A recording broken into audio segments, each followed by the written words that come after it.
يا لها من حكاية، حكاية فريق ولد من قلب مدينة تلمسان، لؤلؤة الغرب الجزائري وعاصمة الزيانيين. من هنا بزغ نجم لا يشبه سواه، نجم ارتبط بالحب وبالوفاء، اسمه وداد تلمسان، اسم يحمل دفء الانتماء وقوة الإرادة.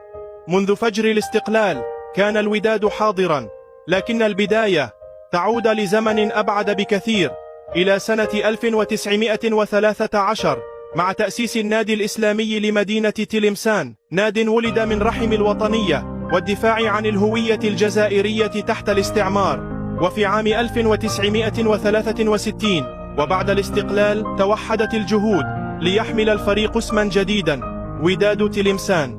لم يكن مجرد تغيير اسم، بل ميلاد لهوية كروية جديدة، هوية تحمل ألوان المدينة وأحلام أهلها.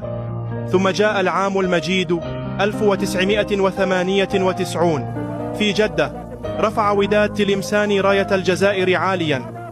بطل الأندية العربية عيسى إدارة، إبراهيمي، دحلب، أبطال كتبوا المجد بأقدامهم. وفي نفس العام كانت الكأس الثانية، كأس الجمهورية، أمام مولودية وهران، هدف يتيم لكنه كان كافيا ليشعل الفرح في كل بيت تلمساني. ثنائية تاريخية لا تنسى، نجوم خلدهم التاريخ، دحلب ومزاير، إبراهيمي، عيسى إدارة، خربوش وخريس وآخرون، جيل يسلم الراية لجيل، والحب للوداد لا ينتهي. كل هذه اللحظات شهدها مكان واحد، ملعب العقيد لطفي، القلب النابض للمدينة، منذ عام 1976 وهو يحتضن الفرح والحزن، شاهدا على كل قطرة عرق سقطت من أجل هذا الشعار.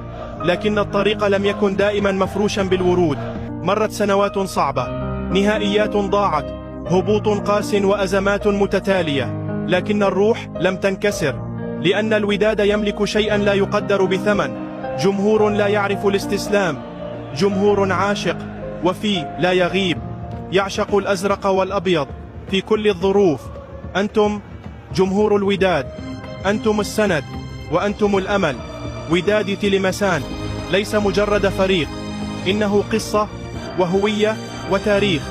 واليوم التاريخ ينادي من جديد، ينادي اللاعبين لينهضوا، ليكتبوا فصلا جديدا من المجد. أيها اللاعبون، أنتم الورثة، قاتلوا على كل كرة، العبوا من أجل كل قلب تلمساني. وأنتم جمهور الوداد، لا تتركوا المدرجات فارغة، كونوا السلاح الذي لا يكسر. بكم وبالرجال في الميدان سوف نعود. الصعود ليس حلما فقط، إنه وعد، والمجد في انتظارنا.